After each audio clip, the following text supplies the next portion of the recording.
Sometimes, you just have to let go and embrace what you've become.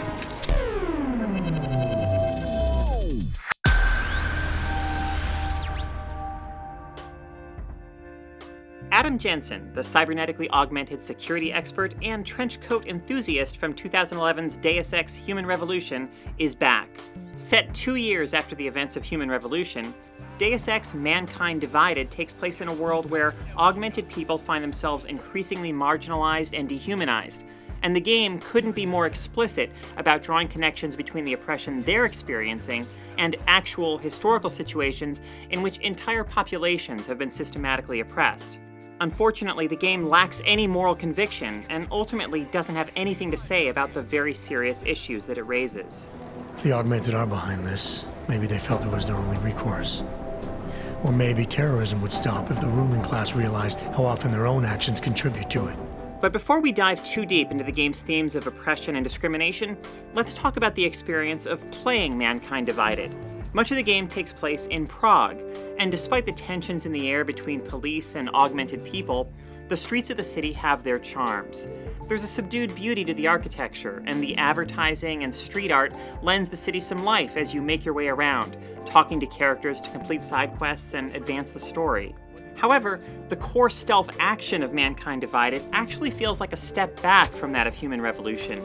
In Mankind Divided, you have even more augmentations to choose from, but that doesn't translate to a greater, more enjoyable sense of freedom in gameplay. You only have so many points to spend activating and upgrading your augmentations, and you may find that you don't get many opportunities to put the ones you choose to good use.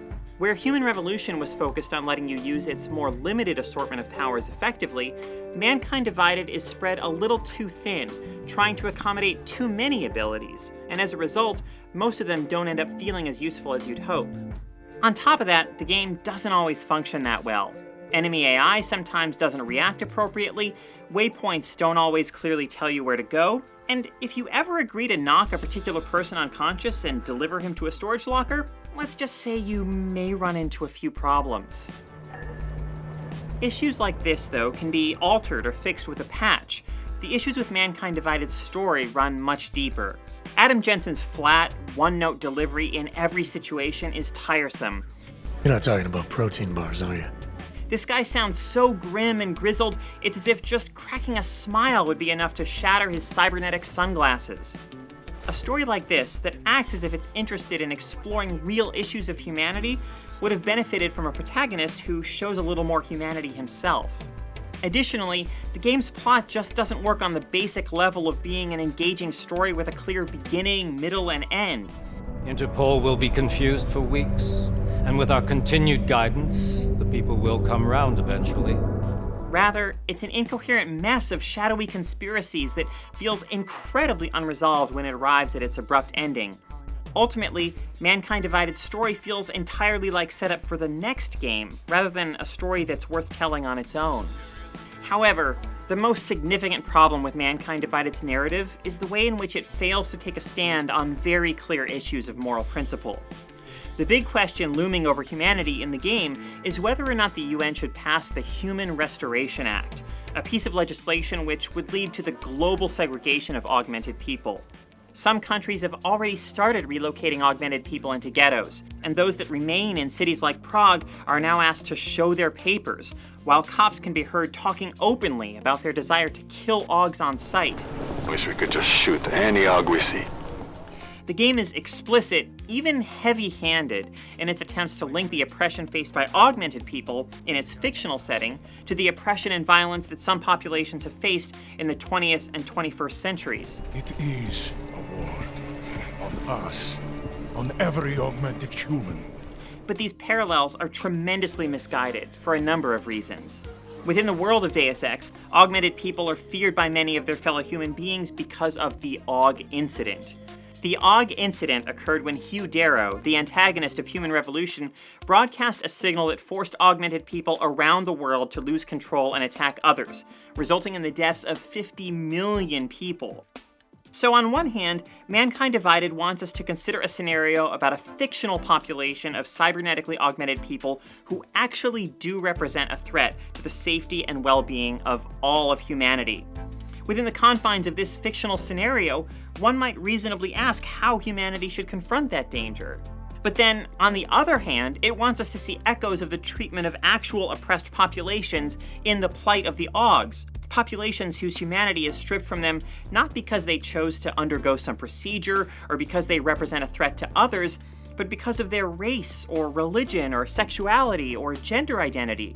And there is absolutely no moral ambiguity with regard to the treatment of any of these real-world populations. You can't tell me you're comfortable with forcing people out of their homes and into that ghetto? I'm comfortable enough if it means we're safer here in the city.